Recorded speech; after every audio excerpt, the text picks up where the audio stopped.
Hey guys, welcome back to my channel. I've had this one in the archive for a while and I thought it's time to post it.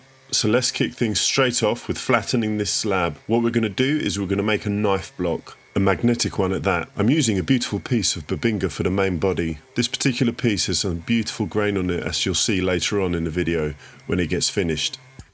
So using a piece of chalk, I'm just marking out the body of the knife block, and then I use my track saw to cut it. Now using my miter saw, I just trim the other end so it's square.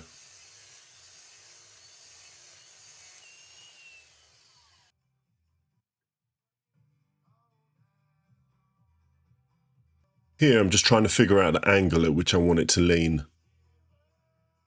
Once the angle is decided, I set it on my table saw and cut it appropriately. Okay, confession time. I've had this video in the archives for quite some time for a main reason that I really messed up on attaching the stand to the base. I postponed, but I couldn't decide whether I wanted to post it or not, but I finally decided we're going to post it. As you're watching it right now, you're about to see where I really messed up and how I managed to salvage it. Well, I'm not sure salvage is the right word, but how I managed to hide it at the very least. So the story starts when I tried to attach the base to the stand. Because it's at an awkward angle, I do believe it's 30 degrees, I was trying to figure out the best way to attach it. I foolishly decided on trying to use a domino, not knowing the particular way that I had to attach it wouldn't really work as efficiently as a domino should, given the angles I chose.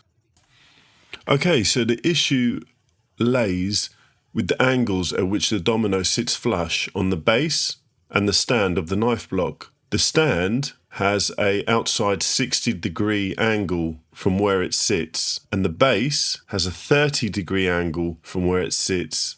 So in essence, you get the 90 degrees, but there's no way, to my knowledge, of using the domino to create holes that will sit parallel to the surface at which it's going to stand. So long story short, you're about to see me butcher this knife block, trying to attempt to cut dominoes in a way that works to marry the knife block and the knife block base. So that's what kept me from posting this video for a long while now, but let's get it right. It's real life and these things happen. I think it happened because it's just a culmination of it being a new tool to me. I'm not fully familiar, even if it is possible to do such a cut with the domino. I mean, if it is and you guys know how to do it, please just leave your answer in the comments. It would be greatly appreciated. Alternatively, maybe a different method of attachment in the future. I'm not sure yet, but we'll figure that out. Okay, so here's me still thinking that I'm going to get away with this and things are going to go smoothly. Little do I know, when I get to the knife block itself, that's when it all goes wrong. So all I'm going to say at this point is, can you see all those holes? They're my failed attempts. I do eventually figure it out, or let me rephrase that. I do eventually get lucky and manage to marry the holes up, but how I did it, I really don't know. I think it was just out of sheer determination and frustration.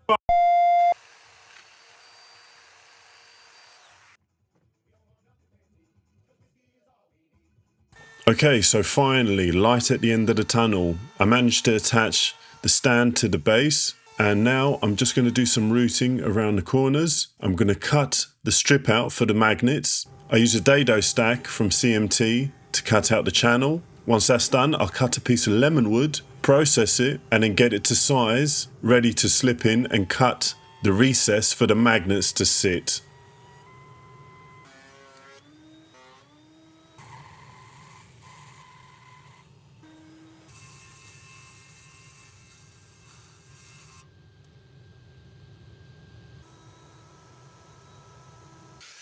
Just going to do the final cleanup so it fits in flush.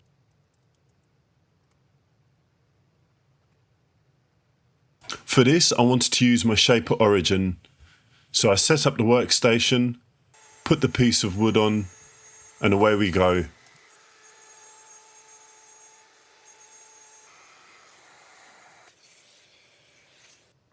Just using a router plane to clean up the corners, and the magnet slips straight in.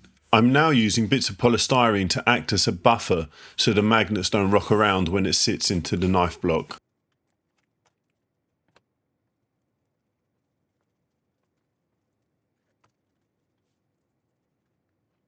So now we're just gluing in the magnetic strip.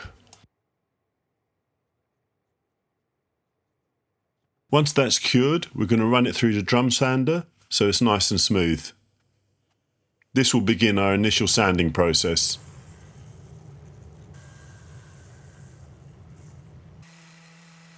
Nothing much to say on this, just your usual sanding.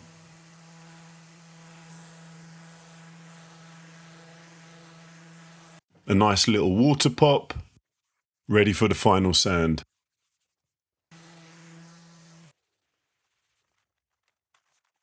Okay, so now time to glue the stand onto the base and finally get rid of those nightmarish holes. I hope none of you have that trypophobia.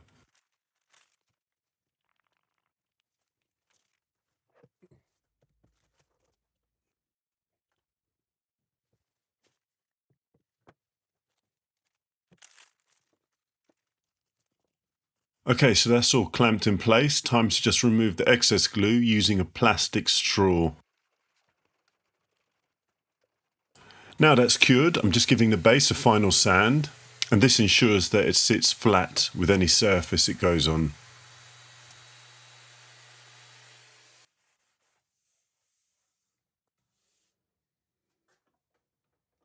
And just a final test of the magnets.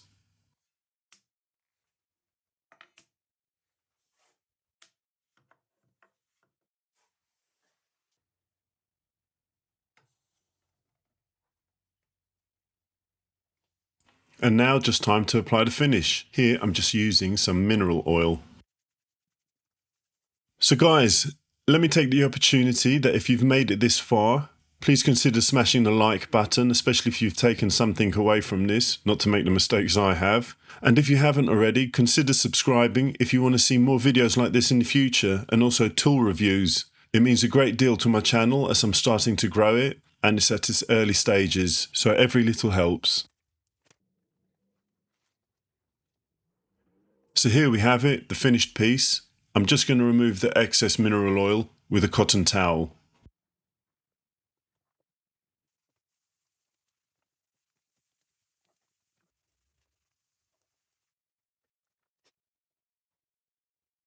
So what we'll do now is take a closer look at the grain I was talking about earlier on. This Bubinga had a beautiful grain, as you can see now. So guys, just to wrap up the video, once again, thank you for watching to the end. If you've made it this far, comment the word recovery along with any questions or comments you might have, and I'll be sure to get back to you. So until the next video guys, happy woodworking and take it easy.